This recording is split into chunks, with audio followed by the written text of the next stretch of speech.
Coming up this week, off screen. Jason Statham fights a ruddy shark. And there are some other movies too. All this coming more off screen.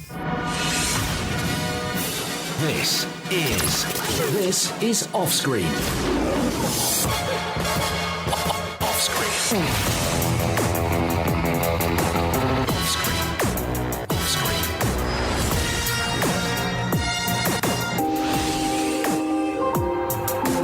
With the latest film news and reviews, this is Off Screen, the on-screen radio show. Ooh, welcome to Off Screen. I'm Van Connor. And I am Case Allen. So, Mr. Allen, it's finally Meg Week. Meg Week is here. It's happening. It's happening right now. I've not seen it, but I will. I'll probably see it 5 times. Probably. I can imagine you would. I mean, we've had Skyscraper Week, we had Ant-Man Week, but nothing comes close to the sheer joy I've had going into Meg Week. Meg Week. Meg Week. Shut up, Meg. Yeah, I mean, that obviously, as you... That's going to be the button. Clearly is. It's pointed out that is so obviously going to be our button next week when it's number one. When it's inevitably number one in the box office next week. Yeah, because who doesn't want to see Jason Statham fight a giant shark? Exactly. Yeah. I mean, the best part is, I could make a real obvious gag, but I could make a great gag about it, but unfortunately it does involve spoiling the third act, which I have no interest in doing. I want you to enjoy the Meg as much as you humanly can. Good. So, before we get to the box office top 5, the reviews, the news, all the usual fun, let's have a piece of news to kick us off. I believe something tectonic has happened this week. I mean, shock. Like a plate shifting. That happens every week in Hollywood, doesn't it? Doesn't it? Yeah. Lately. So, you know those Oscars that happen? Them Oscars. Yeah.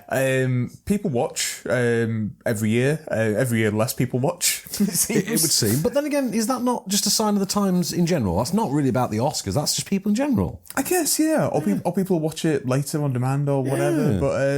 Yeah. But, it's worried the higher-ups. And so, in an effort to combat that, they've put in some new ideas, shall we say? Well, that have been divisive. It's been 2 decades since the last new idea, and that was maybe we should give cartoons their own category, which was great. I don't think anyone was disparaging that. Good idea. So they're adding a new category. That category is outstanding achievements in popular film.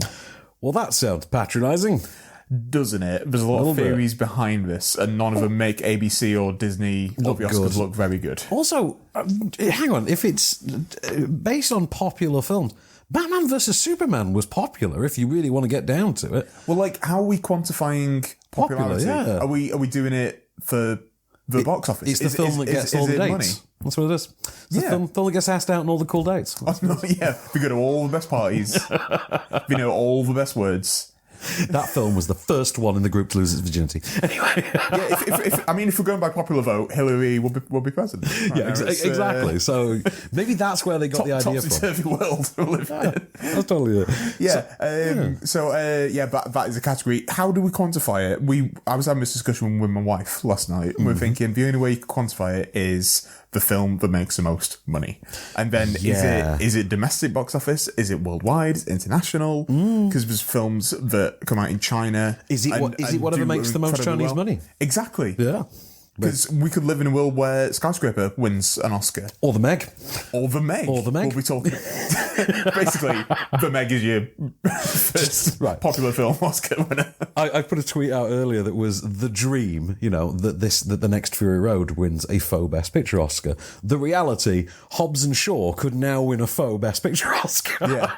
That's the thing. The first film to win it, is it even going to feel like it's won an Oscar? Is it? Yeah, it's strange.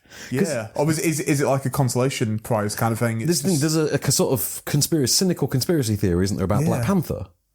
This is the cynical point that we've been talking about. So obviously the Oscars is shown on ABC. Yeah. ABC's parent company is Disney. Disney own Marvel. Marvel bought out Black Panther. Black Panther did amazingly well, rightly so. It did. Made all the loot, made all the money. It did. Would never usually be considered to be a best picture.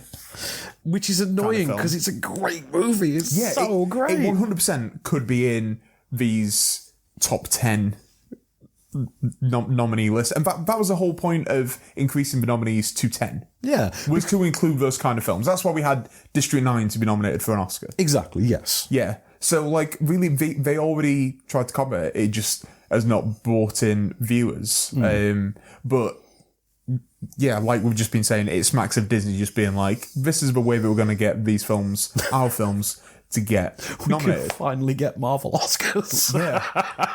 And so it smacks of desperation a little bit, which sucks. Do you think this means Infinity War could potentially win that Oscar? Could be the first film to win that Oscar? If it's going to be February next year. Yeah.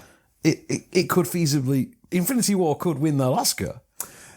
I mean, that would be great, wouldn't it? It could, but it feels like Black Panther is the one that they really push. Yeah, it is. Or, you know, if we're going by box office, wouldn't Incredibles 2 be the current highest grossing? Is that not?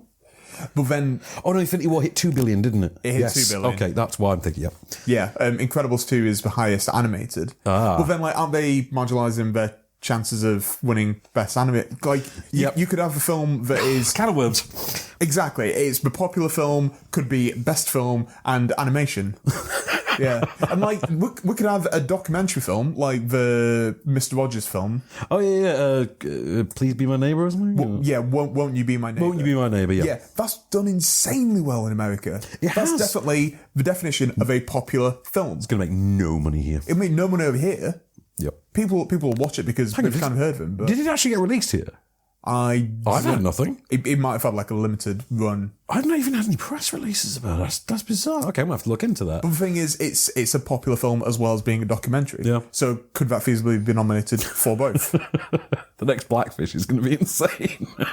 Blackfish, two black, two fish. Two black, two fish. That would work. Yeah, but there's way more to unpack about this, so we'll talk about it later. Definitely. Okay, so in the meanwhile, let's plug the podcast. We're going to get that in real quick. So, podcast edition, which we love because it has extra films and it has Moment of Cage, and well, we love that. Yeah, so find that on Acast, on iTunes, on Deezer, on Stitcher, on all whatever podcast platform you like. It's on all of them.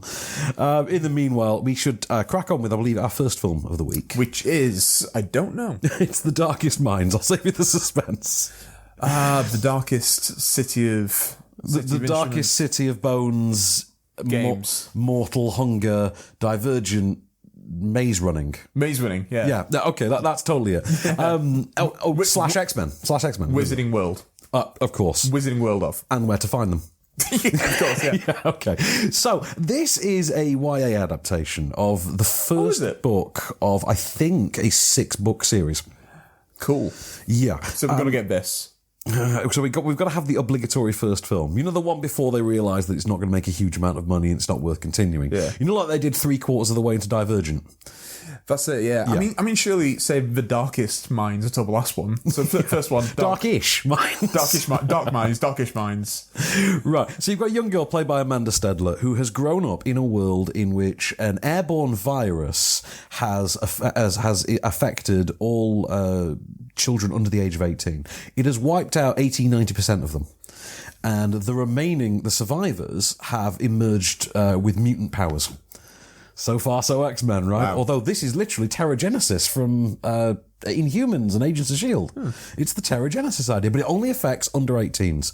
So, children in this new world are rounded up into what are effectively concentration camps, where they are then re-educated, brainwashed, and to be used as government soldiers. Amanda Stedler breaks out of one of these with the help of a sympathetic doctor, Dr. Kate Connor, played by Mandy Moore, who I think had the weekend off from This Is Us by the look of it. And she sets out, she finds a group of... that's my phone falling down, sorry. She sets out, she finds a group of survivors and a group of fellow teen kid survivors, also with powers. She forms a group with them. Of course, there's a love triangle. Of course, there's twists and betrayals. And of course, if you've ever seen an X-Men movie, you know every beat of what's to come. Here's a clip. Wow, floating lanterns. We should dance. No. Yeah. No.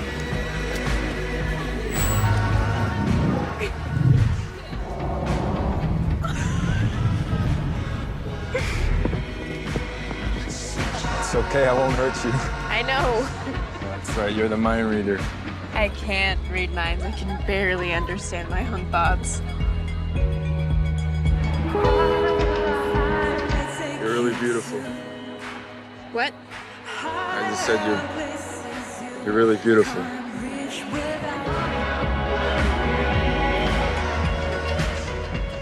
you remember that drive-in horror movie in The Simpsons, the Space Mutants thing? Yes. Where it says, "Oh, the night's so beautiful, not as beautiful as you." Remember that really cheesy dialogue? There's a lot of that in this. It's really nuts and bolts. It feels patronisingly like it's cashing in on the YA craze, even though it's come about at what I'd like to believe is the tail end of this whole craze now.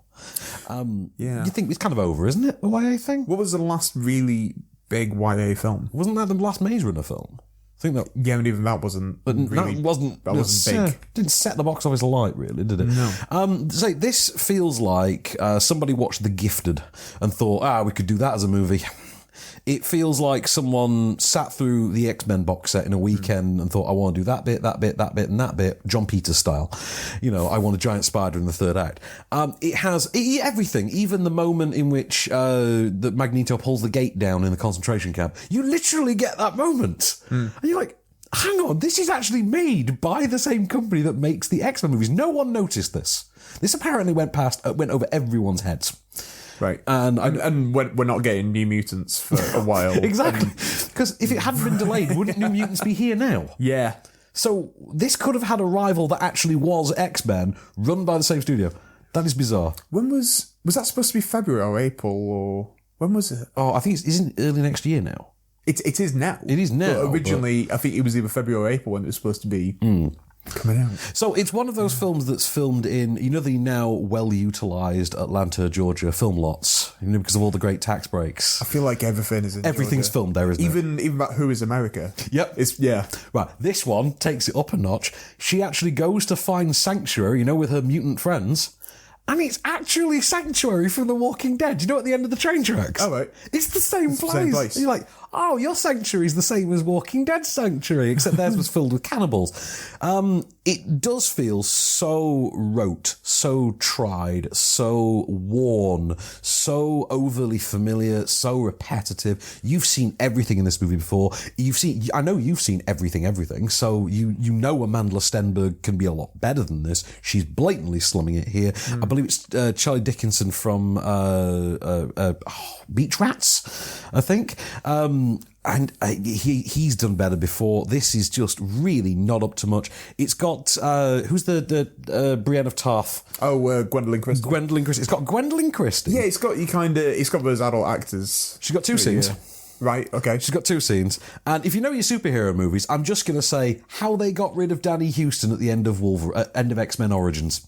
That's it. That's her contribution to this movie. Okay. It is so just dull.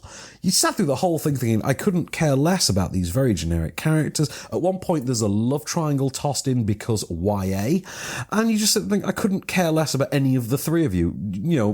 Go with who you like. I honestly couldn't care less. Oh, look, here's some superpowers. And then you get to the ending, and they want to cram in a load of world building.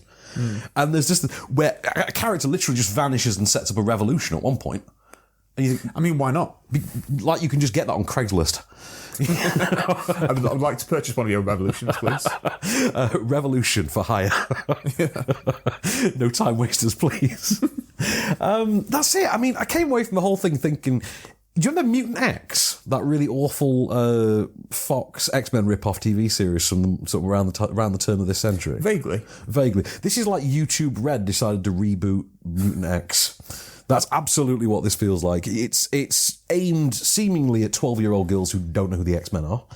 And frankly, they'd probably be infinitely more excited to actually see an X-Men movie. This is just not worth your time.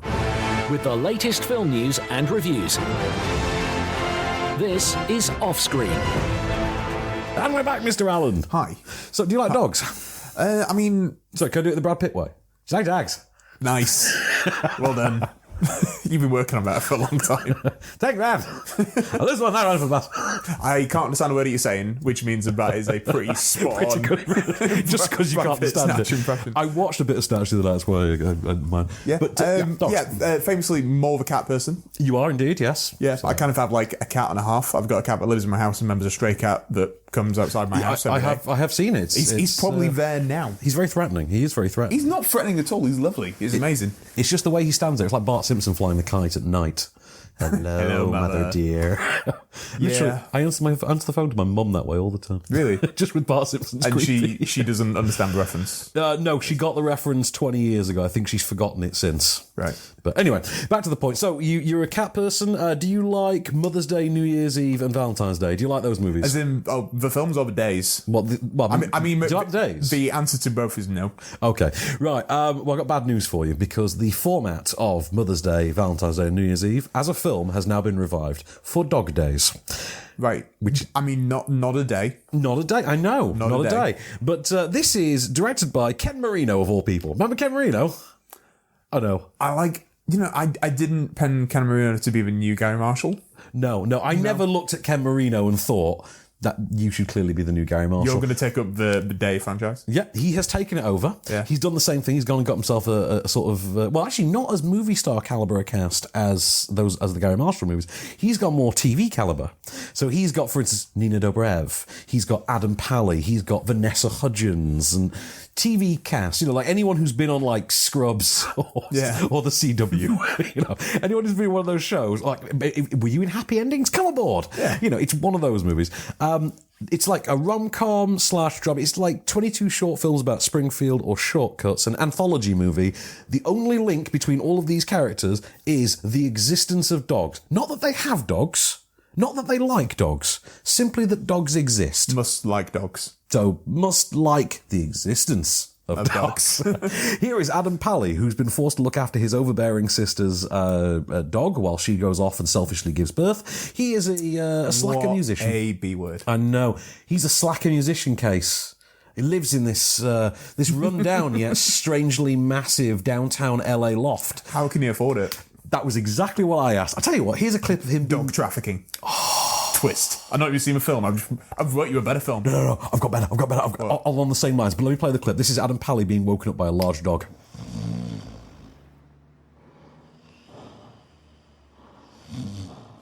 Stop it. Oh, stop it. It's not fair to do this one.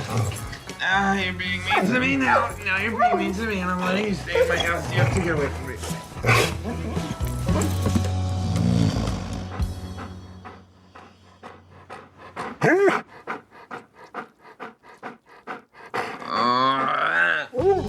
Off of me. It's too early. Just go in the corner. You have my blessing. So what you were saying, the twist is that he's in dog trafficking. I actually have, in my notes for this film, I genuinely have the following note.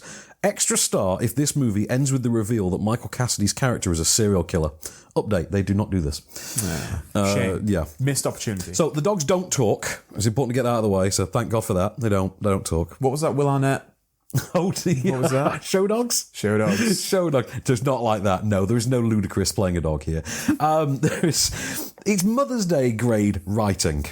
Right. That's the best way to call it. It's been written by two relatively unknown writers. It feels very televisual, but kind of up to the grade of, say, Mother's Day at best. It has the same exact setup. It has that same look, that same fluffy, everything's bright, colourful, made for a 4K TV. Until the dog dies. Well, but actually, let's get to that, because that's always the issue with these films. Does the dog die? Here's the problem with that. Asking that of this film is kind of hedging your bets, because there are 4 dog storylines in this.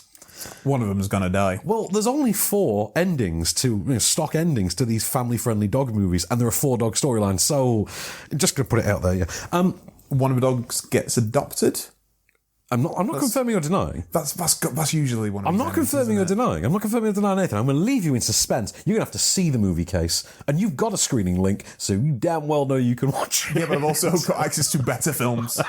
You really do. I'm trying to think of another one of the endings. One of the dogs is actually the reincarnated soul of a Cat. dad. No, that one is not in here. A la Fluke. Oh, you just sound like you're doing a dog's purpose now. Well, that's what a dog's purpose. It was just the film Fluke from the 90s. Other notes I have. How does this unemployed stoner possibly afford a loft this size in downtown LA? Right. Literal TV presenters live in this building, we are shown. Seriously. Nina Dobrev, TV presenter, lives in this same building. Huh. Yeah. Okay. I'm just weird. Okay, it's rubbish. It is rubbish. I mean, it's nuts and bolts stuff that I think might appease the very middle of the road tastes.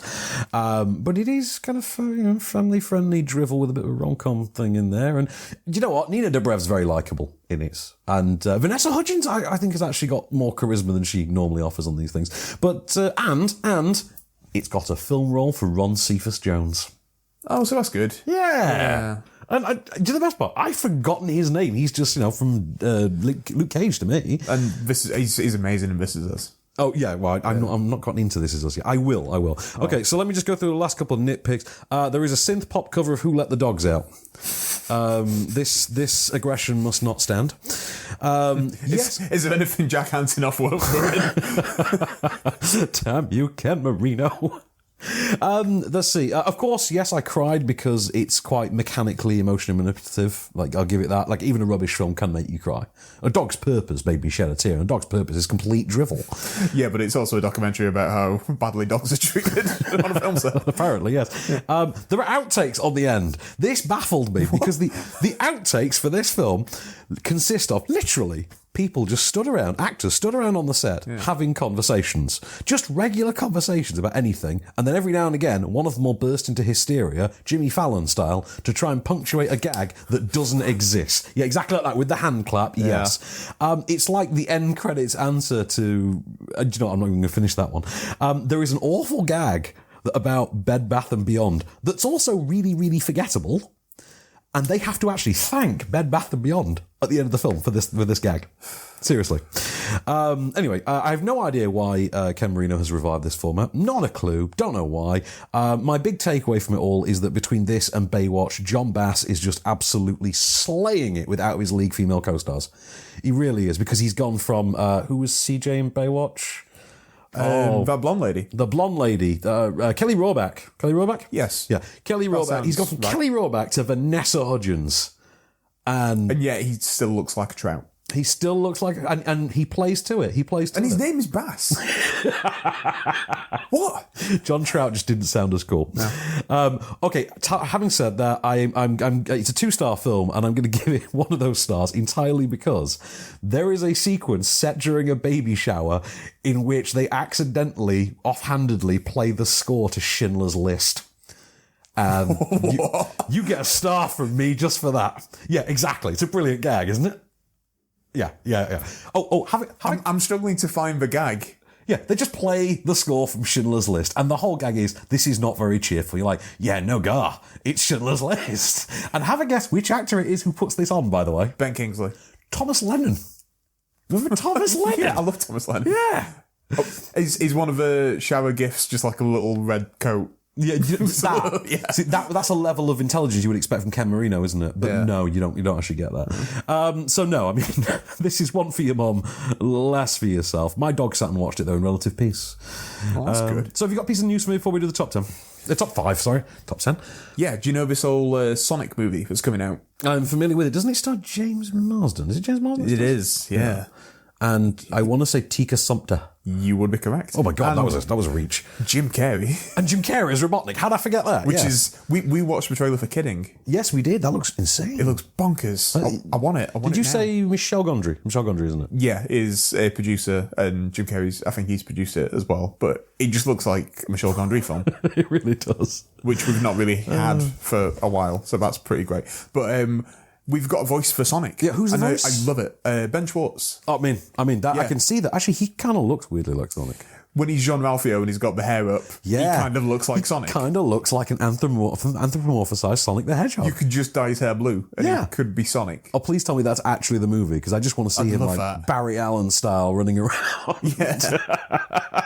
Just Ben Schwartz with big blue hair waving by. Do you know what? He would be a great live action version of the elongated man, I always thought, or plastic man. They have one of those.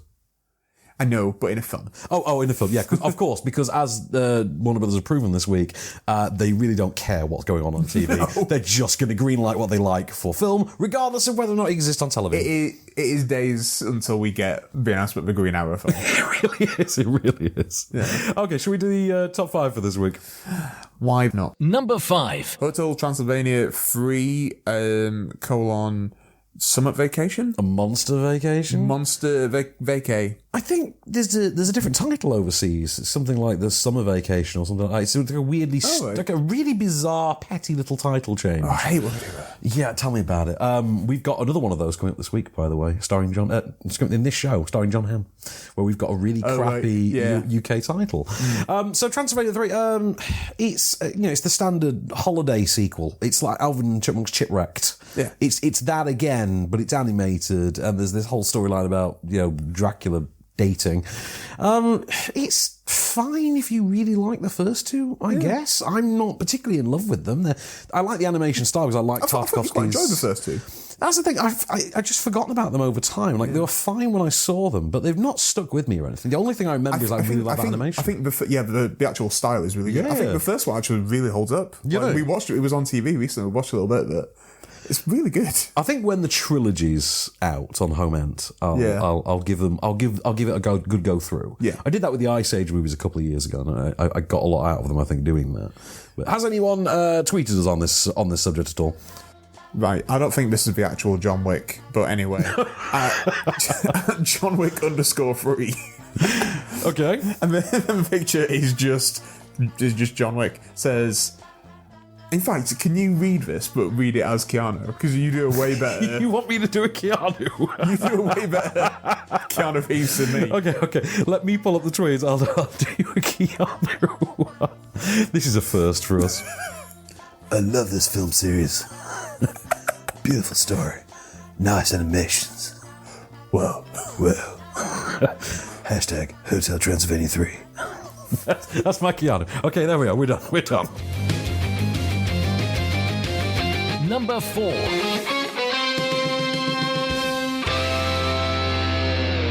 Incredibles 2. I loved it. You loved it. It was great. Great Pixar sequel. Yeah. Did you know, actually, this is the longest Pixar movie? Actually, I didn't realise it. At just under 2 hours, it is the longest for running time for any of the Pixar movies. And I didn't know this. It does feel longer, like not in a bad way, but it feels like a big chunky film. It does feel like there's a lot to cover. There is a lot. It gets through a lot of terrain. Yeah. But has anyone tweeted us on this at all? Yeah, I want to do this in a Craig T. Nelson voice, but I can't because I'm not good at impressions. And also, this is a girl. Katie Smith _98. Got a lot of underscores today. Yeah, we've got one coming up as well. Says, so they still haven't caught the Underminer. 3 question marks. So, who cares? Who cares? It's just like, it's your John Ratzenberger character. He'll probably come back later. Shut up. Number 3.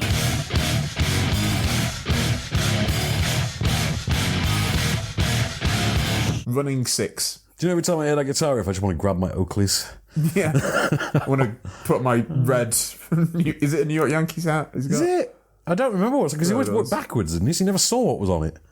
But yeah, I think it was a tiny picture of Fred Durst. It probably was. Wearing a little baseball hat. And then on that hat is Fred Durst. Yeah, it's cool. Yeah. MI6, are we calling this now?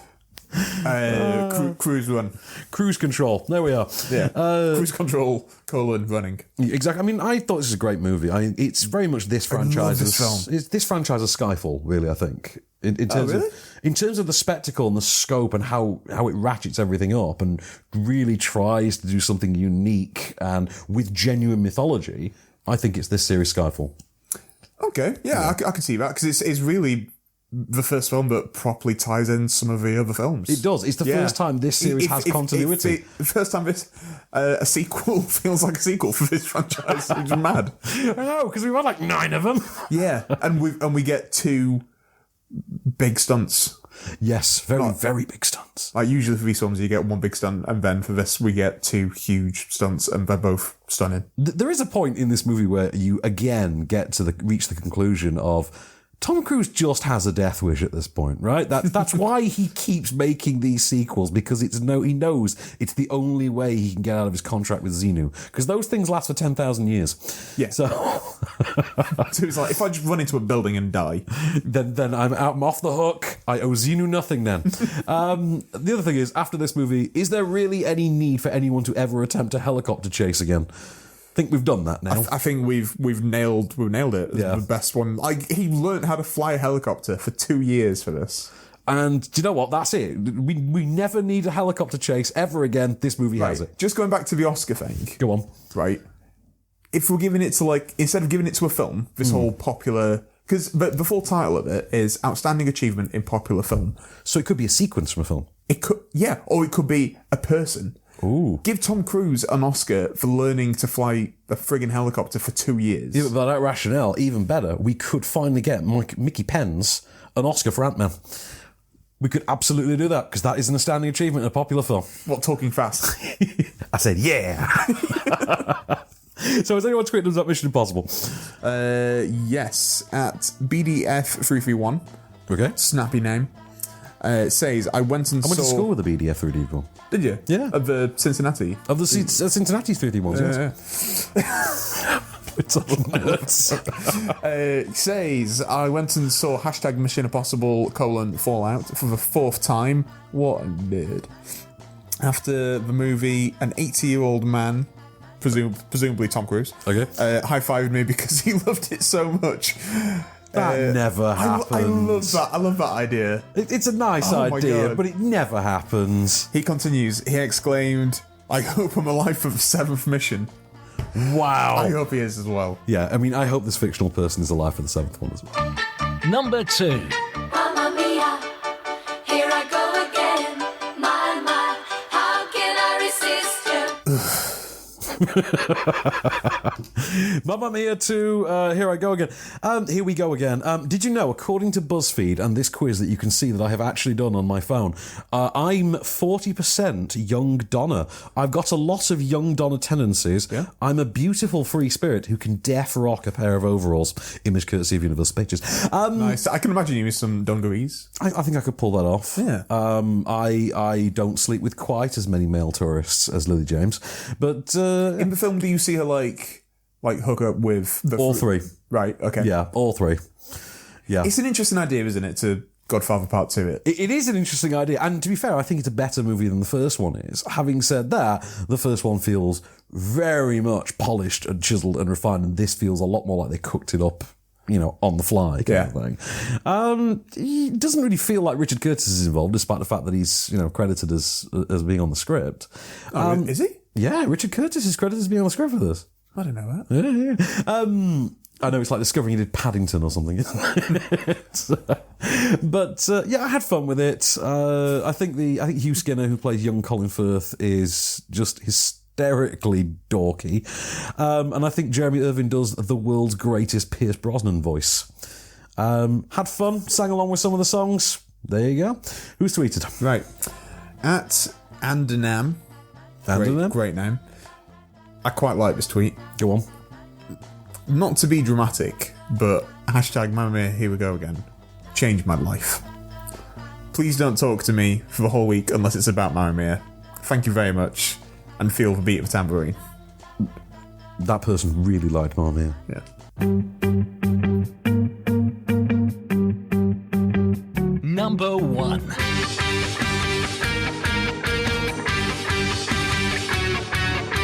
Ant-Man plus Wasp. Ant-Man. Like Pete Ant-Man? Yeah, but there's no... Pete Ant-Man, Leslie Wasp? There's no Goldman. Goldman is a surname. I just snort laughed. Right, I love the hell out of Ant-Man and the Wasp. I believe you did so as much well. fun. Yeah, I've seen it 2 times. You've seen it 2 times. I also saw it 2 times. Yeah. It just sounds like a really bad backing lyric, doesn't it? 2 times. You sound like Wyclef Jean. Yes, that's exactly 2 what I was times. saying. But yes, Ant-Man and the Wasp had a great time with. So much fun, a lot of great energy in there. Family friendly in a way that I didn't think Marvel movies had been at this point, actually. Yeah, it's a 90s action family film. Very on board with that. Very honey-eyed was with the kid at times. Which makes sense. Fun. And yeah, just a great fun Marvel movie. I mean, it has a downbeat post-credits thing going for it. But, I mean, this is... The best part is, considering the Incredibles 2 opens with, is it Bow? The short about the dumpling? Right, that'll mess you up. Oh my god, That'll mess that you up broke me before The inside. Incredibles, and then you can see the next Disney movie and get messed up after the credits. So, yeah, make of that what you will. Go and see it, though. It is a hell of a time, and there's just some great fun to be had. Has anyone tweeted us? And presumably they've had fun too. It seems like it. At ktmo_twitch says, this is crazy handles today. Crazy. Says, my spoiler-free review of hashtag @ManOfWasp, wasp emoji. Yes. Oh, what? Yes. ... Hell no. With the latest film news and reviews. This is Offscreen, the on-screen radio show. And we're back for a pair of very quick reviews then, Mr. Allen. So, shall we talk first about Under the Tree? Yes. Okay, I briefly described this to you before the show, I believe. So, and now I get to go into slightly more detail. So, this is an Icelandic dramedy. They are a thing. Oh, right, they happen. They happen, yes. Icelandic dramedy. It starts off with something of the feel of A Man Called Ove about it, if you remember that one. But, I mean, by the way, the original title for this is Under Trínu. Ooh, I like that. It's good, isn't it? I feel like Icelandic is a language I can totally get on if Under the Tree is Under Trínu. So, yeah. So 2.5 minutes into this what looks like a domestic family drama, you get a husband who is basically caught by his wife with evidence that he has committed adultery with someone that she knows. He is thrown out of his family home and effectively moves into a tent in the garden of his elderly parents' house. His parents like retirement age. His parents, meanwhile, have their own things to deal with. They have something of a turf war going on with their next door neighbours. So they've got this tree in the garden that's casting a shadow over the neighbour's sun porch. The neighbours are complaining about that. This dude's parents, in turn, are complaining about the neighbour's dog pooping on their lawn, and, standard Neighbours from Hell stuff, really.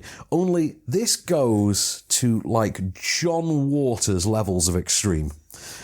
Genuinely. And we don't have a clip, obviously, because it's all in its native tongue. I will say, I mean, it's just superbly put together. I mean, this is co-written and directed by Hafstein Gunnar Signason.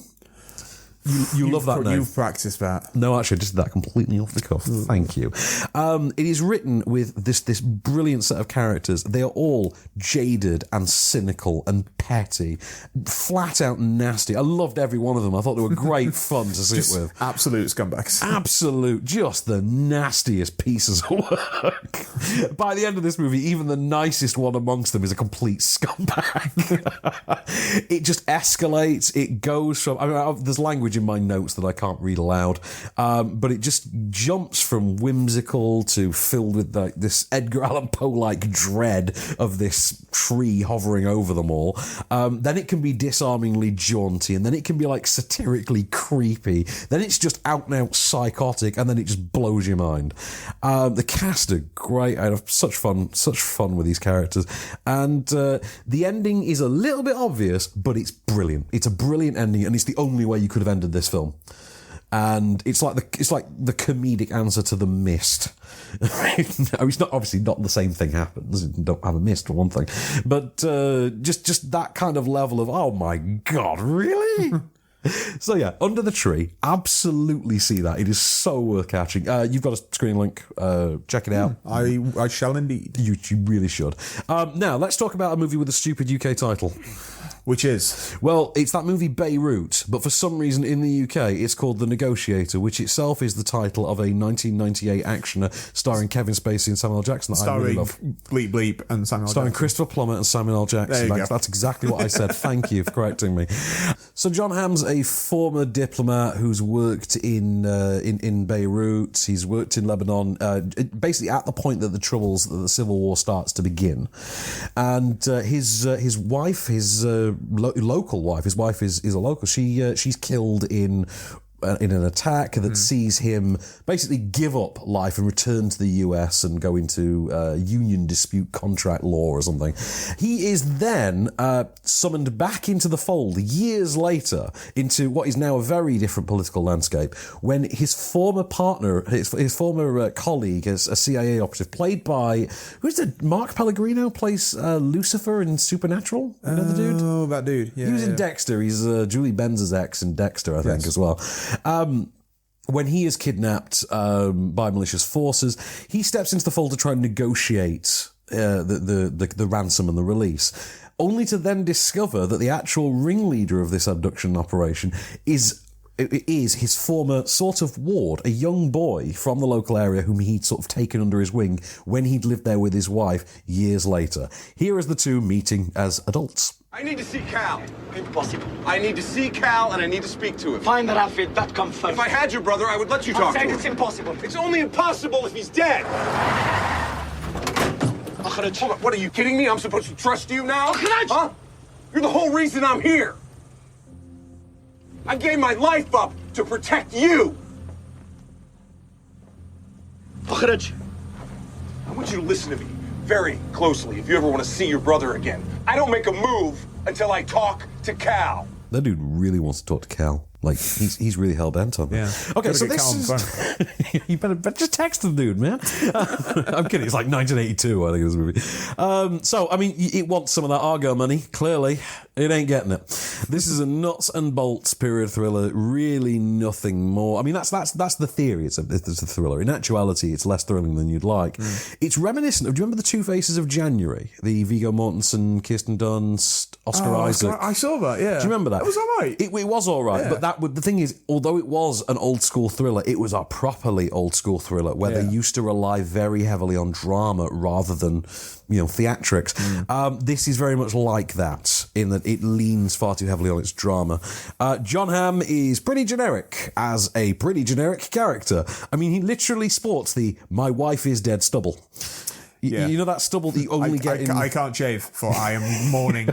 I can't shave, for I am grieving my loss. However, I can trim. Yeah, I've got my black band on my face. Exactly. My black band runs around my chin. Knock. Very much one of those dead wife stubble. That's exactly what he's got. Yeah. There's next to nothing for Rosamund Pike to do in this. She shows up as this sort of antagonistic sort of partner that he has, who's more embedded in the government than he is. It never really wears in or bothers to fully flesh out its world. I mean, we are constantly told time and time again the Lebanon he's returned to is a very different world than the one he left.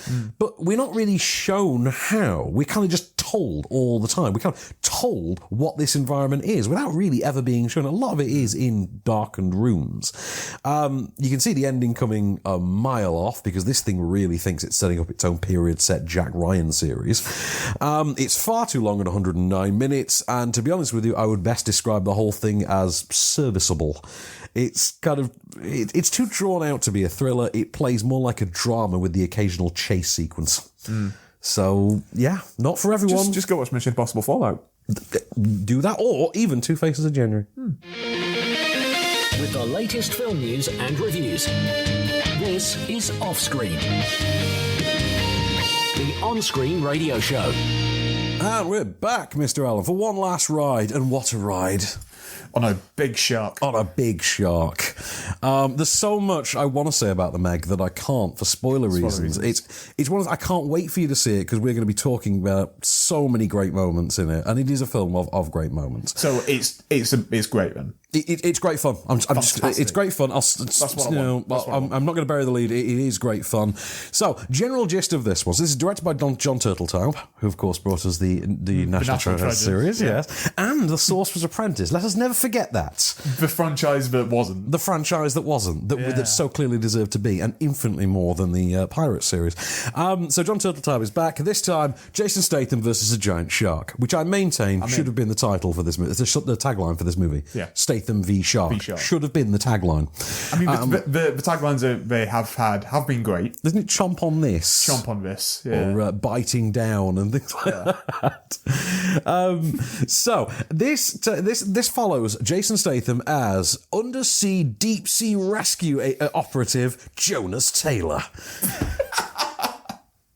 Yeah, I know. Jonas, right? Jonah and the Whale? Yeah. So, they keep making sort of offhand reference that, by the way, there's so many fish movie jokes in this. Like, obviously, you knew there was going to be so many fish jokes. There is even, at one point, a musical fish movie joke that will just have you howling. I'm not going to tell you anything. Yeah, right. Rattle your brain. But when you encounter it, your sides will split. Okay, so Jonas Taylor is rescuing some people on a submarine, only for that submarine to be attacked by an unseen creature that's crushing the submarine from the outside. Some people die. 9 people survive. He rescues 9 people, but nobody believes him about what he saw. So, being Jason Statham, he buggers off to Thailand, does some drinking for 5 years on a beach in a straw hat. Because that's what you do. That's what you do. And literally, at the point where this happens, I'm sat there thinking to myself, please be 5 years later, please be 5 years later, please. And then, yay, 5 years later. So, 5 years later, it turns out, some Chinese-run marine biology scientific centre has set itself up on what looks like an oil rig in the middle of the ocean, paid for by Rainn Wilson, who's a sort of arrogant billionaire. I know, imagine him playing against type. And it turns out that underneath this oil rig is basically the Aqua Science Lab thing from Jaws 3D. Right? And they're launching a mission to go and explore the Mariana Trench because they don't think the bottom is actually the bottom. Right? Right. There's more bottom. Right. One of their subs gets stuck. Okay. There's monsters down there. They need someone who knows what they're doing and how to do it. Who could we get? Who could they possibly find? So they go and they get Jonas Taylor, from his Thai beach with his beer. Because literally, this is a thing. He keeps mentioning how much he loves beer. He keeps talking about how much he loves beer. Every time you see him and he's holding a beer, he will tell you how much he loves this beer. He is the world's most fun drunk. However, when he signs up to this rescue mission, he seems to completely overcome this alcoholism in about the duration of an international flight. Okay, and then he's just Jason Statham. Throw away. So basically, the plot is cliffhanger with a shark. Okay? Then it becomes a different movie, then it becomes a different movie. But I'm not going to tell you what those movies are. They're great. You love them. But that's what it becomes. Here's a clip.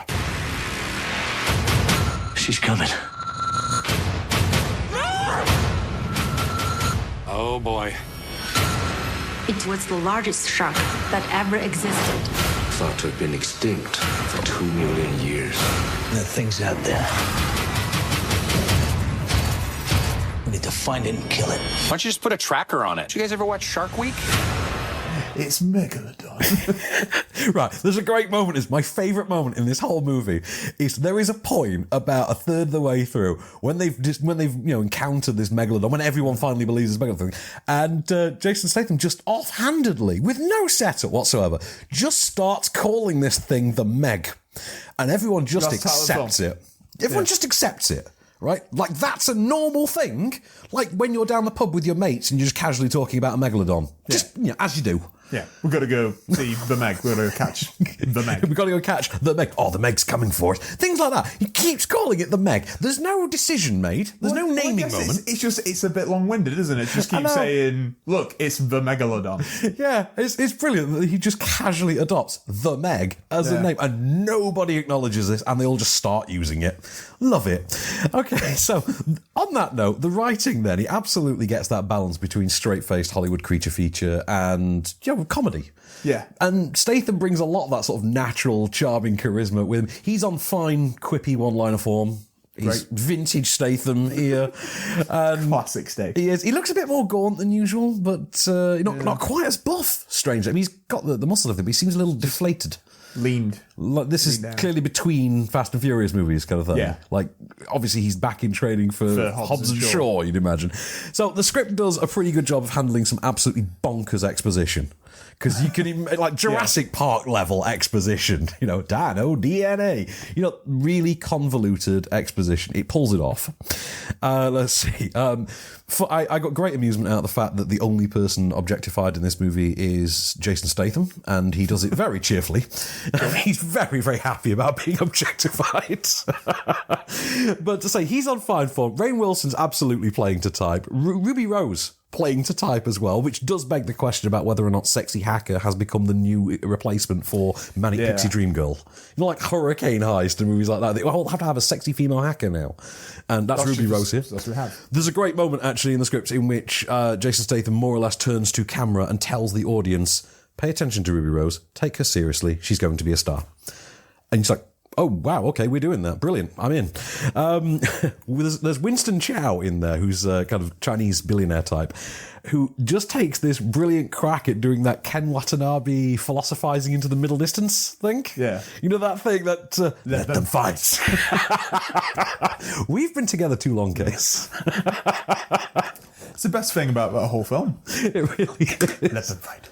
It's like the moment in the Godzilla 2 trailer which Charles Dance is like, all hail the king. Yeah, that's the new one. It is. So say, requisite fish movie gags, naturally. Sadly, this movie came out too late to include Shape of Water. You can imagine they'd have fun with that. I mean, everyone in it's a stock character, but they're fun stock characters. They're likeable stock characters. It's paced with a decent sense of urgency until sort of the end of the second act, beginning of the third act, when it does kind of dip a bit. It takes a bit of a lull for 5 minutes, say. Having said that, the second act draws to a close with the greatest middle finger anyone's ever put up to Jaws. And I mean a really on-the-nose middle finger. Which is like, we're not even attempting to hide this, huh? Yeah. It's like in Deep Blue Sea when they kept killing the sharks in the exact way that... It's not exactly like that, but, you know. Let's see. It plays itself mostly straight, but literally everybody involved is aware of just how daft this is. They have fun with it. Kind of like that Piranha 3DD kind of standard of, just go with it. Let's just have a good time. Yes, it's a serious film with some comedy in it, and we all know it's goofy and a bit silly. Let's enjoy it. Let's enjoy it. And that comes across. You will have fun with it. If you can see it in IMAX, do. There's some great spectacle in there. There's one or two ropey CG shots. I mean, you'll know them when you see them. I feel like that's going to add to it, though, really. Yeah, that's the thing, though. Is when you see those shots, though, you do kind of sit there thinking, I wish the whole movie was a little bit naff with the CGI, so this would really feel a lot more like a sci-fi channel movie. B-movie. Yeah. And it does feel like a sort of $150 million sci-fi channel movie. And I'm fine with that. Absolutely fine with that. Kind of wanted that going in. This has, in terms of its concept, this has the same sort of weight put on it that something like Snakes on a Plane has.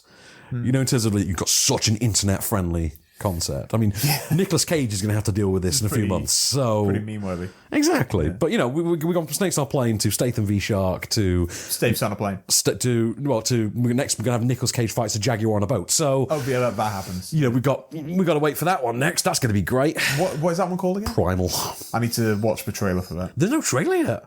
Really? No, I've not even seen a photo from that movie. No. Anyway, that'll be part of our box set with Snakes on a Plane and this. That's it. I just had a great time with it. I had so much fun with it. It kind of, I suppose, it leaves itself a bit open-ended in terms of there's a lot of mechanisms in place that you can potentially actually make this a series. And I don't mean there's like a cliffhanger or anything stupid like that. There's not a Piranha 3D ending or anything like that. There's a Cliff Collins, isn't there? There is Cliff Curtis. Cliff Curtis. Cliff Curtis, who shows up to play Cliff Curtis. He's playing that Cliff Curtis character. And you're like, I'm fine with this. I like Cliff Curtis. He's always good in this part. That's the film, though. The film is that to a T. Oh, Lee Bingbing's turn up. She's playing Lee Bingbing. And, you know, it's that. It's a stock movie in nearly every sense. You can't quite figure out why John Turteltaub, of all people, is doing this. It was going to be Eli Roth, wasn't it? But it almost makes sense if it's Eli Roth, because the film does feel strangely bloodless, actually. It's a 12A. Yeah. There's a lot of blood and gore because of, like, chumming the water, so to speak. But there's no actual human... gore, really. You don't see like a leg just floating off. You do occasionally see like a severed hand or something like that, but relatively bloodless. Yeah. That's kind of the whole thing about it. There's a frankly beautiful shot, by the way, of a scientist in a shark tank. You know, the shark cage, in a shark cage. Which, by the way, modern shark cages are awesome. Oh, yeah. Didn't know that. Yeah. They look like Loki's prison cell from Avengers. Amazing. Yeah. Like big glass circular thing. There's a great shot of a scientist. Not just like a metal cage anymore. No. Far from 47 metres deep, or 47 metres down, or whatever it was called. But yeah, there's a great shot of a scientist in this glass circular shark cage with the chum just raining down around it to attract the shark. And it's just this gorgeous shot, and there's a lot of really well-staged sequences like that. It does bring the tension. There are some jump scares. There are just a buttload of laughs. And some great Statham one-liners. What more do you need? I can't wait. You're going to love it. You're absolutely going to love it. I can't remember how long this tied in at on the runtime, actually. Is it about 2 hours? I don't think it's 2 hours. It feels like 105 minutes kind of a deal. It feels like an hour 45, thereabouts. It's about the right length. I'd say there is a dip for 5 minutes, end of the second, up beginning of the third. when they kind of have to launch it back into that great big action sequence that needs to close it, kind of a thing. In terms of if you're going into this looking for The Grey, or the promised version of The Grey, where Liam Neeson actually fought wolves, you're going to get it. Yeah, that's all I'm going to say. Yeah, you're going to get it. Those people who went and saw The Grey to see Liam Neeson fight wolves and then got a character drama instead. Yeah, great film. Great movie, but not it's a badass character drama. We were promised a badass action movie in which Liam Neeson fought wolves. Right, so the Meg does the same thing, but then delivers. Yeah. So, literally, Staith v. Shark. Okay, you're actually going to get it. Staith v. Wolves. He's not going to be philosophizing into the middle distance. I will watch Staith v. Wolves. But I would watch Staith and philosophizing into the middle distance. I would watch that. I would watch Statham philosophising the middle distance. Why am I kicking this wolf? Does this wolf's soul in any way impact my own sense of internal karma? Does this wolf interfere with me? If you've never seen Blitz, absolutely see Blitz. I think, to be honest with you, I'm definitely going to give it Film of the Week. Yay. The Meg is absolutely film. It delivered. It absolutely delivered to me. So check that out. The Meg in cinemas from Friday. Just absolutely worth the money. If you can see it in IMAX, do. If you can see it in 40X, this would be a hell of a ride.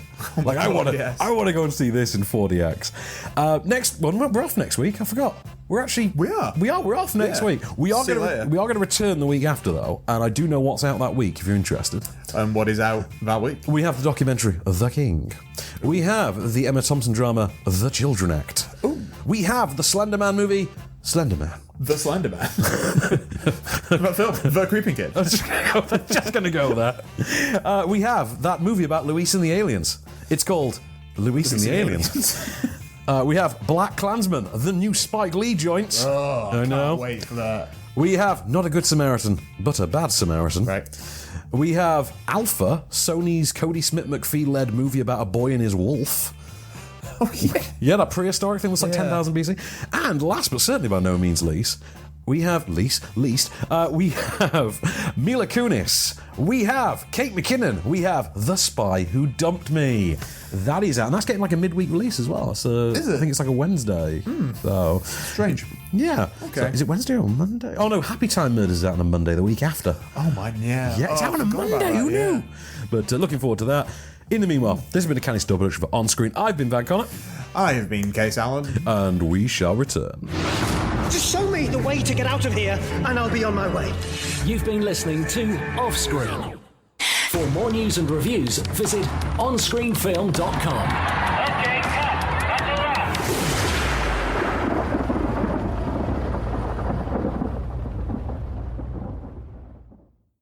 Podcast extras, Mr. Allen. So, we were going to talk about Patrick Stewart news, weren't we? Yeah, he is still bald. He's still bald. He's going to be Captain Picard again, isn't he, for CBS All Access? Yeah, he is. So that's amazing. That's great. I mean, I love the idea that we're actually going to see future Star Trek again. Because I miss seeing the end of the calendar for Star Trek, actually going forward into new territory. I miss that, and I really have enjoyed Star Trek Discovery. I thought that was really I need great. to get back into it and finish it. I only watched the first 2 episodes, which, by all accounts, what I've heard from people, they're like prequel. The setup. They're like the setup. They're like a self-contained little I always hated it because I would have just chopped that into flashbacks and dispersed it throughout the series. Yeah, but so I got to get past that, and then we shall see. Yeah, but I hear good things. Yeah, absolutely. Check it. It has, I think, because it's 2 blocks. The Star Trek Discovery, the one when it was on Netflix, it was released as 2 blocks. The second is infinitely better than the first. All right, but get through that. Great performances in it, and I love Jason Isaacs as Captain Lorca, as Gabriel Lorca. I think he's absolutely terrific. And Michelle Yeoh. I mean, I became a fan of Michelle Yeoh on the back of that series in a way that I never expected. So definitely check that out. But so Captain Picard's back. Amazing. And you say he's ageless, isn't he? Yeah, he looks the same. How old is he now? Let's find out. I think he's got to be in his 70s, sure. Yeah, I was going to say mid to late 70s. Sir Patstu. I know in Logan he's meant to be 90, isn't he? Yeah, they obviously age him. Yeah, they age him. So I'm thinking that must be only be about 10 years. There's no way he's going to look that old when he actually is 90, though. He is 78. So yeah, kind of what we figured. Yeah. This is what I was saying to you. Do you ever go back and watch the old, like, first season Next Generations? Yeah. And he looks the same. He looks the same. It's amazing. He looked like that in his early 40s. You know what's great? His son looks like him. Like, because his son is bald and has his face. Really? Yeah. I hope his son just looks like Tom Hardy in Star Trek Nemesis. Oh, it'd be great. Yeah. I remember hearing a sort of rumour at one point they wanted Jason Isaacs to be young Picard, but it didn't I could see that. You could see it, but it's like surely they're only about a decade apart, those two. Yeah, but obviously we now know they are not. So they're clearly about 3 decades apart. Yeah. Hang on, if Isaacs went to school with Kermode, who was born in 1963, which would make Jason Isaacs 55? That's fast maths. Well done. Yes. Yeah. Okay. There we go. And Sir Patrick Stewart was born in 1940 in Yorkshire, as we all know. In Yorkshire, as we do, yes. Yeah. Yes, Huddersfield celebrates this fact every single day. Yeah, we do. Yeah. So, in the extras this week, okay, let's do the first review for the extras. We've got 3 reviews we've got to get through in the extras. And actually, and do you know what? I've not just like stuffed the chaff into the extras or anything. Like, some of these are pretty good. No, that's encouraging. That is encouraging. So, I'm going to start you with our second dog movie of the week. Okay, but again, this one is better than the first one. I'll give you that. Good. We had to review the other one in the radio edit because that's the sort of that's the big budget one, isn't it? So you kind of got to do that. Sergeant Stubby is our new one, which sounds like a Sergeant Stubby, an American hero. That's actually the title. Okay, so it's called Sergeant Stubby, an American hero. Then you start watching the film and it's actually Sergeant Stubby, an unlikely hero. So they're already undecided going in. This is an animated film. A computer animated film based on a true story. It is the true story of a dog named Stubby who was taken in by a young called Doughboy, army infantryman, just before being deployed to World War One. He gets taken in by this army platoon. He looks like he's animated to look like a staffy. I think in reality there was some dispute over what he actually was. He's taken in, and he just turns out to be insanely easy to train. So he winds up learning how to basically position, salute, and behave like an armyman. The platoon takes such a liking to him that they adopt him as their official mascot. And when they get shipped out to France to actually fight in the war, Stubby, in this version, this didn't actually happen in reality. He was snuck over in reality. In the movie, he basically jumps on the train, sneaks on the boat, and goes along for the ride as well. He actually fights in World War One. That actually happened, by the way. This dog fought in World War One. Yes, Stubby. Yeah. Why is this dog not president? I don't know. Here's a clip. What? How did this dog get in here? Get out! Get out of here! We have 4 weeks to turn you into soldiers. At least he's ready. Find a new buddy, Conroy? The sergeant wanted a mascot. Give the unit a different look. A different smell, too. Hey, no! Guess it's better to have every man and every dog we can get in this fight. Well done, soldier. Thank you, Sergeant. I was talking to the dog. So you see, there is a charm to it already. You're in on that charm already. Yeah. There is a sort of naff charm to it. It is incredibly cheesy. It really is. It's very cheesy, but it's very likable. It's got a cute animated dog as its centre. It's got that sort of low-budget French animation house kind of a feel to it. It looks like something like... It's not going to look like Sammy's Great Adventure, the turtle movie, or anything like that, but this is very much more Fly Me to the Moon... not Fly Me to the Moon, Capture the Flag. That kind of level. I actually did enjoy this. And of course, it transitions from the US to Europe to different places within Europe. It uses really cool... what do they call it? I actually had the star written down. Art Deco cell animation. Between scenes, and it has this sort of Fritz Lang kind of look to it, and you think, okay, that's actually really an impressive inclusion for something of this caliber. I wouldn't have expected that. Then they get to France, okay, for the war, and the movie becomes very French. I want to point out this is made by a company in Georgia. The movie becomes very French. I mean, of course it is. It's a film, but it's animated by a French company. Right. So very French, and as we all know, a movie can only be so French before Gerard Depardieu has to turn up. There you go. Right. I was like, it's either Depardieu or it's John Renault. Yeah, it's clearly going to be. Yeah. Right. Not only does Gerard Depardieu appear in this movie, not only does he get the great Checky Cayo from The Patriot role in this movie, And also, whatever happened to Checky Cayo, by the way? I miss Checky Cayo. Not only does Gerard Depardieu, I keep saying Gerard Butler, Gerard Depardieu appear in this movie and get the Checky Cayo role, he literally gets introduced and then immediately starts chugging wine and complaining about the food. That's Gerard Depardieu. It is, isn't it? Right, that is... In Man in Iron Mask, about his... It is. That's just Gerard Depardieu, isn't it? Yeah. That is the most Depardieu thing anyone has ever put on a cinema screen. So, you get an extra star just for that one. I say the owner dog stuff, the owner and the dog, stuff like that, it's kind of cute. It's cute enough to sort of like warm to it. You'd be surprised, actually. I think this might be the wartime element and like going over the top and the trenches, stuff like that. The Blackadder effect, as you call it. There is this, the wartime element does seem to actually give you an extra level of investment in what are otherwise fairly thinly drawn human characters. And by the end of it, I was surprised how much I actually cared. I thought, oh, wow, okay, that's kind of cool. Yeah. The lead character in this, by the way, who's voiced by Logan Lerman. Oh, the film, by the way, is narrated by Helena Bonham Carter. Oh, no way. Yes, as his sister years later.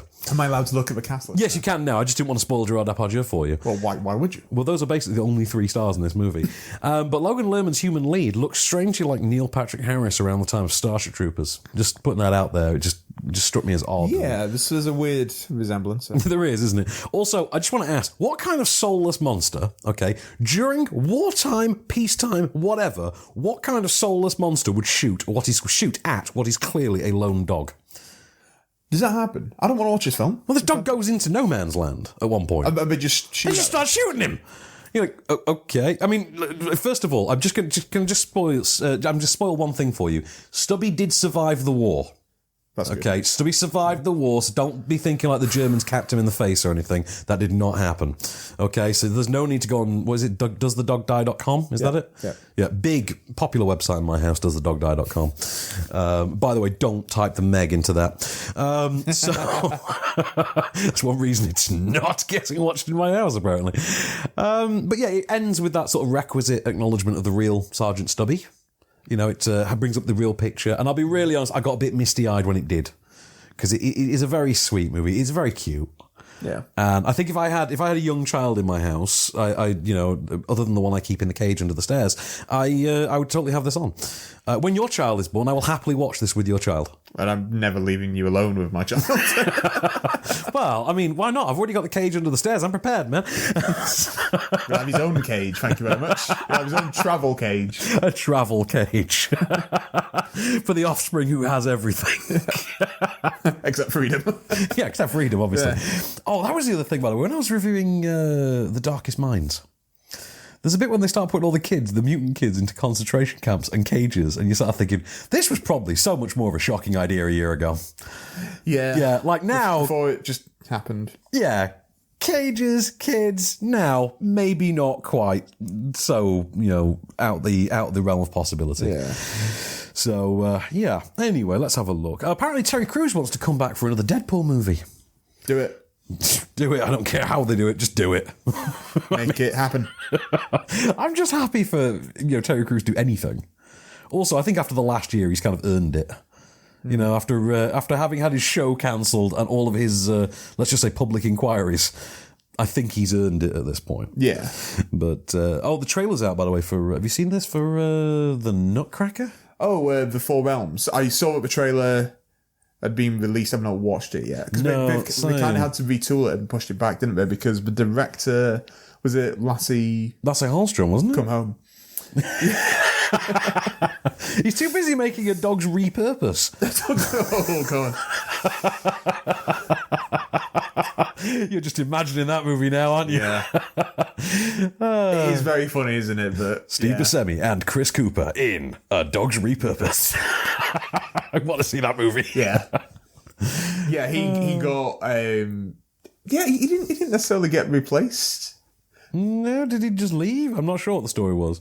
They said it was some kind of scheduling thing that he couldn't do reshoots, so Joe Johnson came in. Oh, right, okay. But Joe Johnson was, retired. Oh, yeah, this was the thing. That was his last thing, wasn't it? He said, okay, I'll come in and reshoot that for you, but that's it. Not final, but another review? Should we do another review? Yeah, why not? Nice, quick and breezy one for you. Because there's not an awful lot to say about it, because it's an art documentary. the documentary about the artistic process. Right, So it's do it in like 70 words or less. 70 words or less. I don't think I can. Leaning into the Wind, Andy Goldsworthy. So this follows the artist Andy Goldsworthy through his creative process. This is directed by the brilliantly named Thomas Riedelscheimer. Great name. I know, it's great, isn't it? That is raw Uthorg level, right there. Raw Uthorg. So I started watching this, and I was confused as to what the concept of the documentary was. And at first, I just thought it was about a guy who just hangs out with loggers. Turns out, no, it's not. He's an artist. I was watching this on Screen Link, so I was kind of killing a lot of time with it, because there is a lot of empty space in which, you've taken in the image, but then it just meanders for a while, as these documentaries kind of do. So I kind of got to find out that this has a 97% score on Rotten Tomatoes. Wow. To put that in context for you, Apocalypse Now has a 96% score on Rotten Tomatoes. So I think we can safely say that the tomato meter might be somewhat flawed. This is one of the best ones of all time. Actually, funnily enough, this is literally the best profile piece I have ever watched about an artist and them explaining their own process. Hands down. I'm not even kidding. It's a 3-star movie. How many have you seen? Admittedly, very few. Obviously, in the course of reviewing them, I've seen a few over the years. I haven't seen the Meg yet, but I can tell you, 100% certainty, that will be the best Jason Statham versus a giant prehistoric shark film I have ever seen. True, very true, very true. I say there is, there's some appropriately striking images in there. I mean, it's an art documentary. Go figure. I was pretty interested, despite the fact that in reality, as you well know, I have less than no interest in the art world. But as an insight into, this guy's artistic inspiration, how he approaches things, how he sees the world, and how he interacts with it, I thought this worked a treat. This really did the job. I came away from it thinking, okay, yes, that has worked for me. An art documentary has genuinely worked for me. Yeah. So win for me. Done. Good work, Thomas Riedelscheimer. Just want to say his name. I just want to say his name again. By the way, here's a question for you. John Nottingham and I were having conversations. We were going in to see the Meg last night. Okay. What was the last mainstream shark movie? The last one? Yeah, because I went with The Shallows as the last one. And before that's what I was going to say. Before that, Shark Night, which was, I think, 2011. Oh, God, I forgot all about Shark Night. That's the one with... that was in Freed as well, wasn't it? Was it Freed? That was in Freed, yes. Yeah. Oh, man, I really loved Shark Night. Yeah. it was crap, but it was fun. It's worth rewatching, isn't it? No, I rewatch it in my house far too often. It just gets put on a lot, and also then I get told off because apparently it's inappropriate to leer over Catherine McPhee for the entire thing, but... Definitely. Blake Lively in The Shallows, completely fine. Oh, yeah, he's much more socially acceptable to put over Blake Lively, yeah, totally. Exactly. I rewatched The Shallows recently. I like The Shallows. I like The Shallows, it was good. I went to a really cool beach party put on by Sony for that. Yeah, remember you telling me. I had the most insane... It was great, loads of pizza. Anyway, so what else is in the film news for us this week? I was going to say, shall we talk about the rest of the Oscars news? Oh, yes, please, yes. Yeah, so in addition to the popular film category that we're now going to be adding, and I think we can still discuss that a little bit more, they're also shortening the telecast. So the telecast is only going to be 3 hours long as opposed to 2 days. Oh. Which is what it currently is. Yeah, I mean, currently it's about 6 weeks change, isn't it? Roughly, yeah. You could grow a full, substantial beard. You could go from clean shaven to one of the members of ZZ Top. One of the two bearded members of ZZ Top. I worked the Oscars this year. It's my first year actually properly working the Oscars, which is why I was amused to find out that nearly the exact running time of the Oscar ceremony happened to be the exact running time of Paul Ross's talk radio show. So yeah, that was not weirdly lined up. Yeah, but, it's going to be 3 hours. So they're not going to be showing.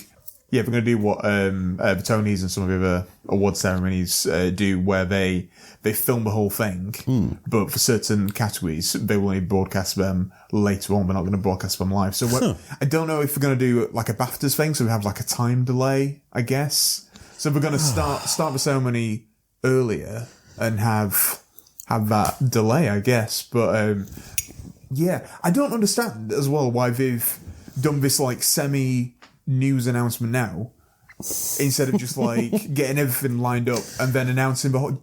I have no earthly idea. To be honest with you, the Oscars, we all know the Oscars are an archaic institution on a good day. Yeah, I mean, we still enjoy watching them because there's still fun to be had. Yeah, we enjoy it because that's the big film night, isn't it? Yeah, it's fun to predict things. I mean, it's getting more predictable as the years go by, admittedly, but. The Oscars, they're outdated. I mean, this is all reactionary panic brought about by, low ratings. You sort of think, that's not because your show isn't any good. That's just because there's about 26 times the amount of content in the world now than there was 5 years ago. Yeah. That's not going to change. It's going to get worse. More people watch the Oscars through YouTube clips now than ever watch the actual show. Yeah, definitely. But watch it the following morning or something. Yeah. But that's it. Especially for people in this country where sometimes it's difficult to watch a live stream of it.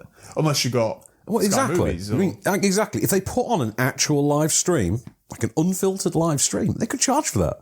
And it probably would get banged. I don't know why they don't do that. Because the Academy is run by old white people. Old white people are not exactly known for their forward thinking.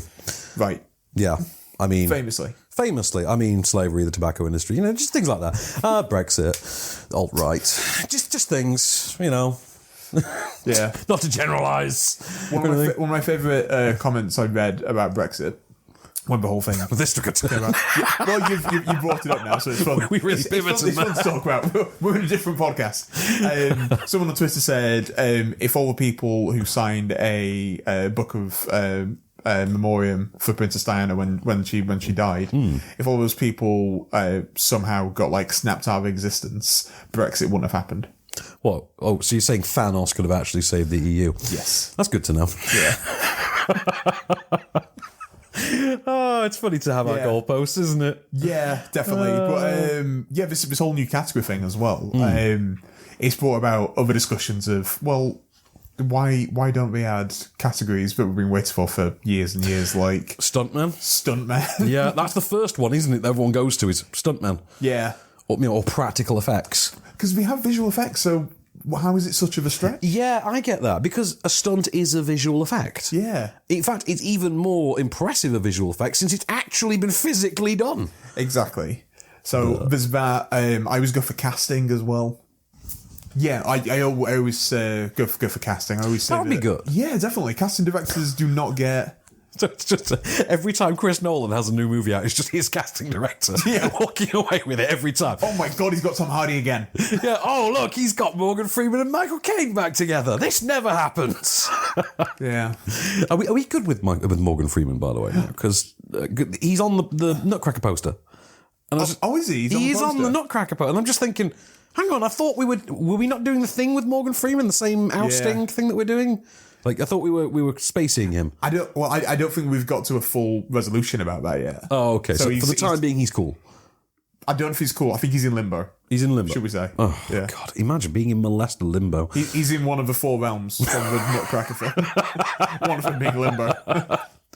Have you seen the first picture is out, by the way, of Tom Hardy as Al Capone? Have you seen this? This is it. Just looks insane. That's amazing. I mean, it's better than De Niro. You got to give him that. Yeah, this is the Josh Trank film, isn't it? This is Josh Trank. It's called Fonzo, isn't it? Yeah. But I'm looking forward to that. Yeah. Apparently, the Meg is going to open soft. Only a $20 million opening. Well, I'm going to see it 12 times. Well, I will, yeah. I'll give it some support. Also, maybe if you opened it in China, might make more money. Is it not been opened in China? I don't think it has it? Have you heard about the Winnie the Pooh news? No, what was it? I know there is news. What was it? Winnie the Pooh has been banned. Well, not Winnie the Pooh. Christopher Robin, sorry. Christopher Robin has been banned in China. Yeah. Because I don't know if you know this. You probably will because you watched Last Week with John Oliver, like me. Yes. Winnie the Pooh bears a striking resemblance to the president of Yes, China. he does, doesn't he? It's very odd, actually. And a lot of people that are anti him just put up a lot of pictures of Winnie the Pooh when they want to say something negative about him. So Christopher Robin has been banned in China. That's amazing. Which is great. Oh wow! I mean, what's next? Next thing you know, Kim Jong-un will start banning movies arbitrarily for taking the mick out of them. So Spider-Man: Far From Home. Yeah, has added piles of dust. added a couple piles of dust, hasn't it? So Samuel L. Jackson and Kobe Smulders, coming back. Oh man, that's good. I mean, does this mean S.H.I.E.L.D.'s actually going to be a thing now? Kobe Smulders, she also paints. Sometimes she cooks. Sometimes she pats. She smolders, then pats. Meanwhile, also, Cowboy Ninja Vikings been shut down. Yeah, it was supposed to be filming next month, wasn't it? Yeah, so this is going to be Chris Pratt as... Is he like a super soldier or something who's got the best attributes of a cowboy, a ninja, and a Viking? Yeah, it's based on a graphic novel, which sounds amazing. I've never read it. Yeah, it sounds and looks incredible, but has been pulled indefinitely. I think he just signed a female lead, Priyanka Chopra, Yeah. But, he apparently is still attached to produce. Michelle McLaren is still attached to direct it, but it's also been pulled. So, let's see. By the way, you know that struggling company, MoviePass? Oh, yeah. You know, the ones who basically are just annoying the entire US theatrical distribution system every day now? Yeah. Well, you know, they've started funding movies now. They've started. Heard. Yeah, they've started. They've got Bruce Willis to lead one for them. Bruce Willis? Bruce Willis. I watched that clip last night. Did you? I did. I watched the comedy roast the other day. Oh, Bruce Willis. I did as well. Yeah, actually, his speech was the best, I thought. I really love the Edward Norton one. Edward Norton one was pretty good, to be fair. But he's doing like an in-depth character study about why he's actually popular. Pretty much. I like that. Yeah. This is going to be a thriller called 10 Minutes Gone. This is going to be the third film by MoviePass Films. But, you know, I mean, it's a fine lineage. It follows in the fine footsteps of Gotti and The Toe. Oh, was Gotti a MoviePass Gotti was their first one. The story revolves around a man who loses 10 minutes of his memory due to being hit by a stray bullet in the midst of a bank heist gone wrong. Oh, okay. So like the most recent 10 minutes? I'm not sure. Hang on. He must race to assemble the pieces of his broken memory in order to find out who sabotaged the job and took all the money, all while being pursued by a powerful crime boss, oh, that's Bruce Willis, hell-bent on recovering the cash. So it sounds like, another phoning it in project. He's going to be in it for 10 minutes. Yeah, he totally is. Yeah. He absolutely is. 2 days worth of work, $10 million. Yeah, probably about that. Yeah. Isn't it $2 million a day now? I thought he claims his rate is $2 million a day, I'm sure. Sounds about right. Bloodshot's begun filming. Yeah, it's about his Vin Diesel. Have you seen the Robbie Collins tweet, by the way, that says apparently at the end of the Meg, Jason Statham stops fighting the shark because his mum's name is Meg? God, how do you say, where did you learn that name underwater? Yeah, where did you get that name? So I think we've got one last review to do, haven't we? We've got the Heiresses to do. Oh, okay. Okay, the Heiresses. I need to pull up my notes for this one. I know I really liked this one. Hang on, the Heiresses. A.K.A. Las Herederas. Okay, so this is written and directed by Marcelo Martinez, making his feature debut. This is the story of an older gay couple, two women, one of whom is more of a homebody than the other. She's got not quite, what do they call that shut-in syndrome? Agoraphobia? Not quite agoraphobia. Yeah. She just doesn't, she's a bit of a hermit. She's an artist, a painter, she works from home, she prefers to stay at home, she can't quite look after herself in terms of medication and things. Her partner does that for her. By the way, this couple, greatest name for a couple ever. Right? They are Chayla and Chiquita. They're great. They're great, aren't they? Good. Chayla and Chiquita. That is a brilliant, that should be a kids' animated series. Chayla and Chiquita. Solve crimes. It would be brilliant, wouldn't it? Cagney and Lacey in animated form, but Hispanic. But anyway, so Chiquita goes to prison for what is basically fraud tied to a debt because they're in financial strain. She's taken on a debt that's basically seen her go to prison for fraud. Right. Turns out that their prisons are somewhat a popular meeting place on visiting day. They turn the whole place into like a town square. So basically, Chayla has to learn to cope without Chiquita for an unspecified amount of time. It could be a few weeks, it could be a few months, it could be a year. It's just basically taken as a thing that just happens. They just go, they come back, that's it, time served, done. On her own, however, she decides to basically become an Uber driver. like an unregistered Uber driver, specifically for women of her social sort of stature. And this basically leads to a new friendship with a much younger woman. I think her name is Angie, which basically starts to change Chayla's outlook in the world and her sense of self-worth. We've not got a clip, obviously, because it is foreign language. First of all, it's incredibly rare to see a movie in any language that features an older gay female couple. True. You know what I mean? You barely see that in the English language. I can't remember the last time I saw that in the English language, actually. Seems like a lifetime ago. There's an undercurrent of black comedy runs through the whole thing, but it is a character piece. It is basically one big sustained character arc, largely for Chayla, who's played by Anna Brun, and she just sells the hell out of it. She's just a really great performance. The performances across the board are perfect. They're really tuned in with the sort of tone of it. That low-level black comedy that runs under it, the performances key into that as well. So it never becomes a comedy. Yeah. It is faintly comedic, but it is never a comedy, and the performances very specifically keep it in that line, which is good. I thought it was really well handled. Anna Brun, and I thought of Boyle from Brooklyn Nine-Nine when I wrote this, really just plays like the Paraguayan Diane Wiest. This is Paraguayan, this movie, by the way. The Paraguayan Diane Wiest. Loves Diane Wiest. There's a sense you don't hear every day. I thought it's a really interesting character piece. It's filled with actually engaging characters. On the whole, really loved it. I always think about Peter Griffin and Family Guy every time I see Diane Wiest in a film. Why? I think it's like a painting or something he's doing, or like a jigsaw puzzle, and he's putting it together, and then at the end he's like, it's Diane Wiest. So every time I see him in anything, I'm always like, it's Diane Wiest. I'm going to find that clip now. So the Heiresses, I really liked it. It sounds interesting. It's not bad. Again, you've got a screen link. But anyway, so what's left in the news then this week? Films are being made. There's some films being made, Case. This is news. Hollywood continues to be an industry. Yeah. Let's talk about... Hang on a minute. Okay, the Picard series is set in the Kelvin universe, according to CBS Legal. Right, explain that to people who... Okay, you don't know that? Yeah. The Kelvin universe is an alternative timeline in the Star Trek universe. The Kelvin universe is the universe that starts at a divergent point when the USS Kelvin is destroyed at the beginning of J.J. Abrams' 2009 Star Trek. That's what I thought. There you go. So it's Chris Pine timeline. Yeah. Okay, that is interesting, because Discovery is Prime. Prime, yeah. Because now we've got two Star Trek timelines. We've got Prime. That's where, like, Scott Prime, you know? Scott Prime. Scott Prime? Is the guy you used to go to school with. How you doing, man? I'm Scott. Scott Prime. I work for Amazon. He's like Optimus Prime's illegitimate son. Just a stoner named Scott. Scotty Prime. Some woman just turned up on Optimus Prime's doorstep one day with a stoner teenage son. It's your problem now. This is your son. His name's Scott. Never see him again. I have to go to prison for fraud now, so he's your problem. This went in a very Jim Jeffries direction. Spock Prime. Is that what I meant to say? Yes.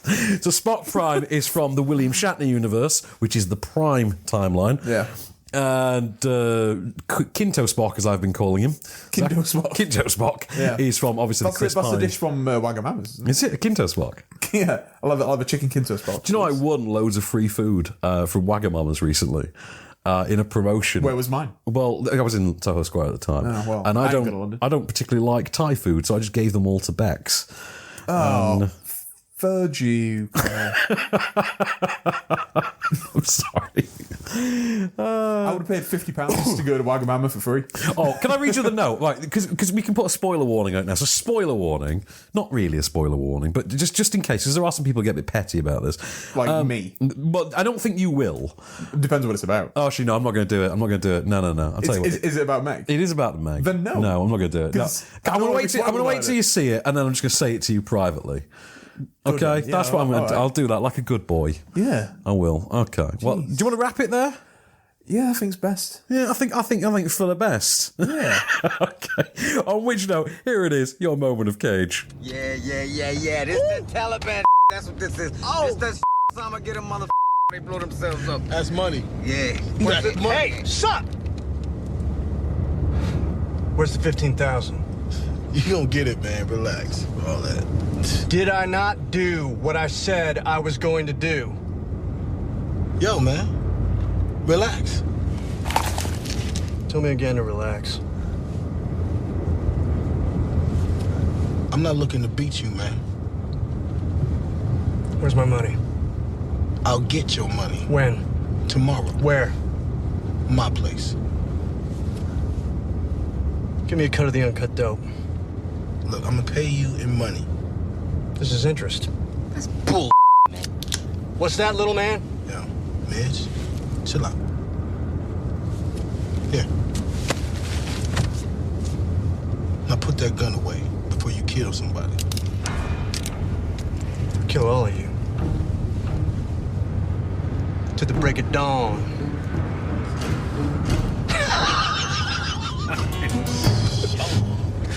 To the break of dawn, baby.